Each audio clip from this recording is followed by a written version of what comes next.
On November 17, 2012, a fisherman named Alvarenga set out with a friend from the Costa Azul coast of Mexico into the Pacific Ocean to fish. Their plan was to spend one day, about 30 hours, at sea and then return. They set off in their boat. Everything was going well. The weather was perfectly clear, and Alvarenga had already caught about 500 kilograms of fish. But the very next moment, something totally unexpected happened. Suddenly, a storm, strong winds, and huge ocean waves began to relentlessly beat down on them from all sides. They had nowhere to hide. So, they did the only thing they could. They threw all the fish into the sea from the box they were keeping them in, and both hid inside that same box. This storm raged for the next 5 days, and they both remained hidden in that box. After 5 days, the storm subsided. They emerged from the box and looked around, only to see water in every direction. At that moment, they had no idea that they were about to be lost in the vast Pacific Ocean for 438 days. This is the heartbreaking story of José Salvador Alvarenga.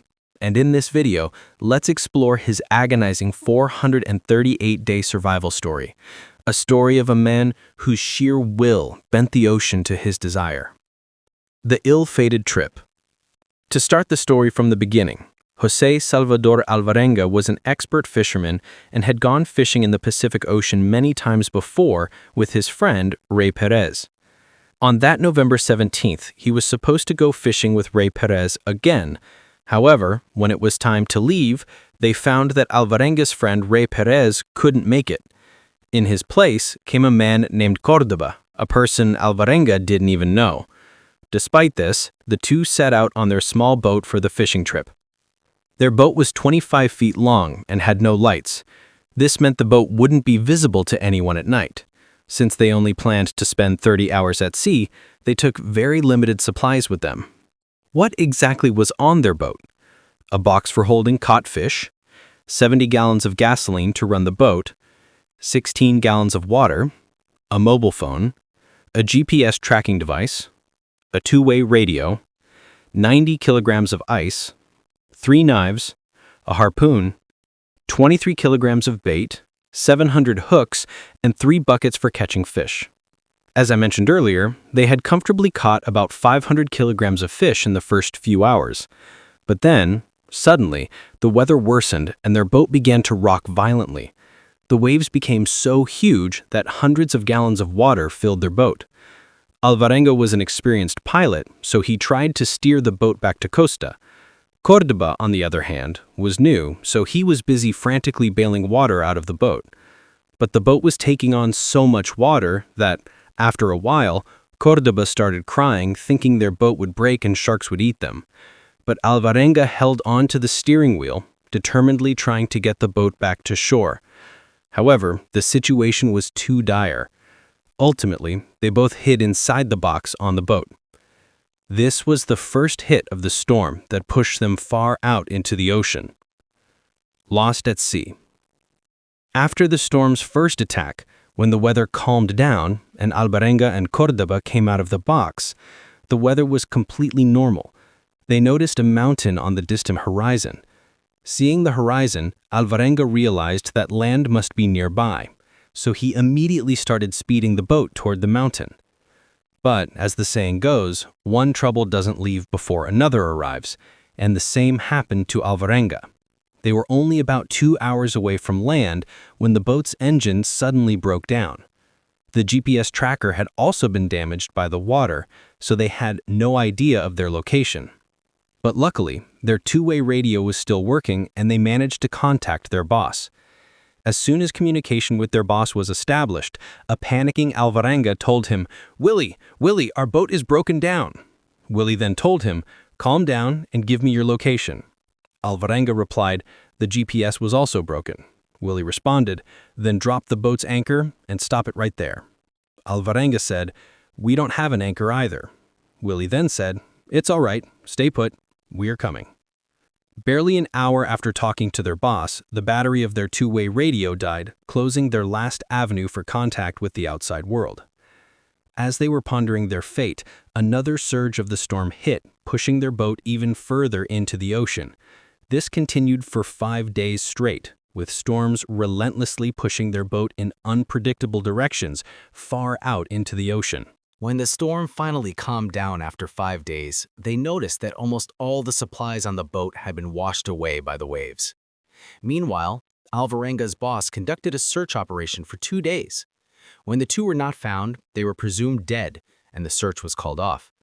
But Alvarenga still held on to the hope that someone would come to rescue them. The survival experts. Days turned into weeks fueled by this hope, and soon they were starving. Since they had nothing to eat, they started looking for a way to catch fish. Without any fishing tools, Alvarenga began catching fish with his bare hands, and that's what both of them ate. Since they were in the middle of the ocean with no cover, the sun was scorching and they became extremely thirsty. But seawater is salty and undrinkable, so Alvarenga started drinking his own urine and repeated this cycle.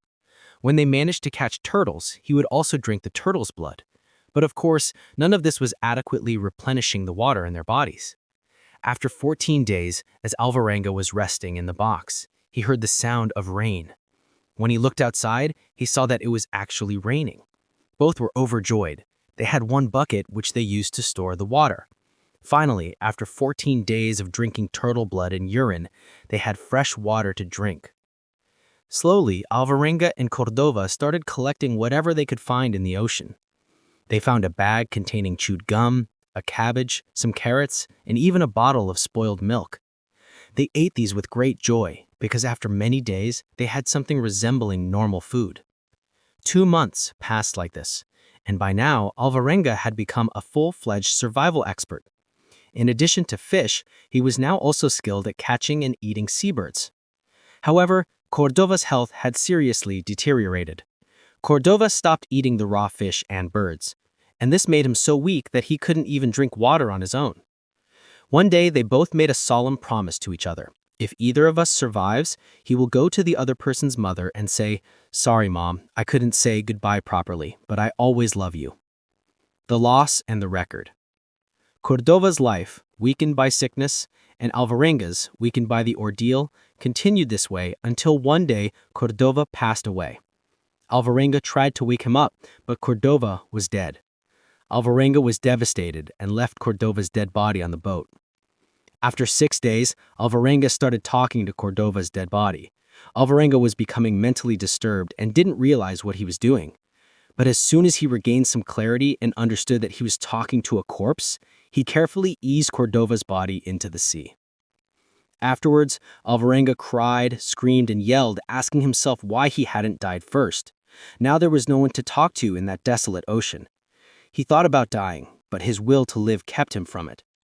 He began to scan the horizon, hoping to see a container ship pass by him. One day, it actually happened. A container ship passed right by him.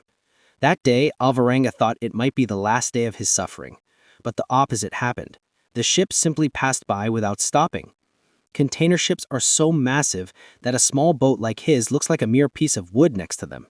Furthermore, such ships have minimal crew, and no one is usually on the deck. Thus, the chances of anyone noticing Alvarenga were very low. And so it was. Nearly 20 ships passed by him, but no one noticed him. Alvarenga thought, "I'm going to die anyway. Let me at least figure out how many months I've been lost at sea." But he had no equipment to do this. How could he find out? Then he remembered that his grandpa had taught him to count months using the moon cycle when he was a child. A moon cycle is when the moon goes from a full moon to being completely dark and then slowly becomes a full moon again. It takes about 29 days to complete one such cycle. Alvarenga had noticed about 15 moon cycles, which told him he had been lost at sea for 15 months. As he drifted with the ocean waves contemplating his death, he suddenly saw many birds circling in the sky. Alvarenga looked at them with renewed hope and excitement. These birds reignited his will to live because they were not seabirds, but birds that stay close to land. This meant land was nearby. As Alvarenga watched the birds, he suddenly noticed an island. This was the first time in 15 months that he had seen land. He immediately began steering his boat towards it. When he was just a short distance from the island, he jumped out of his boat, fearing that the ocean waves might push him far away again. With all his might, he swam and reached the island. The day he reached the island was January 30th, 2014. He had been lost in the ocean for 438 days. He was extremely thin, weak, and had not seen another human being yet. But despite this, he was overjoyed and shouting.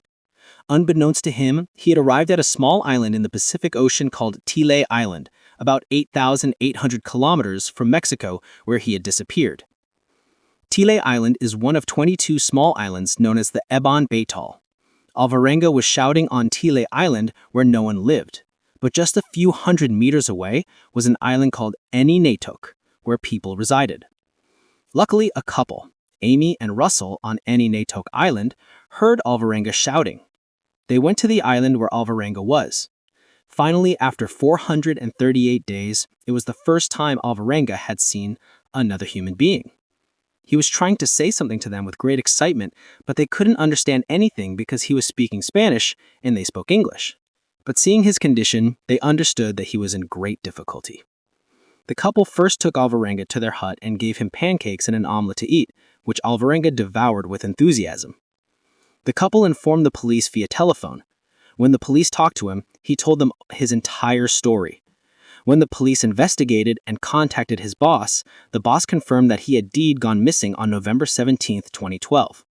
After this, his story spread around the world.